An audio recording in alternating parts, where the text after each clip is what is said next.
How to check sent photos in WhatsApp. It's pretty simple and a quick process, so without any further delay, let's jump right into the video. First thing first, move into your application WhatsApp. Make sure you are logged into a specific account. Once you have been logged in, what you need to do is, you have to click on the search icon at the top of the screen.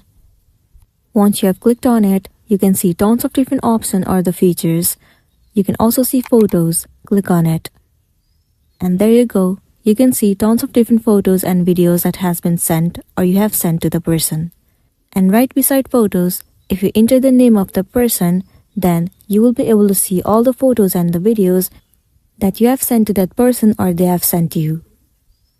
So this is simply how you can see all of the photos that has been sent in WhatsApp.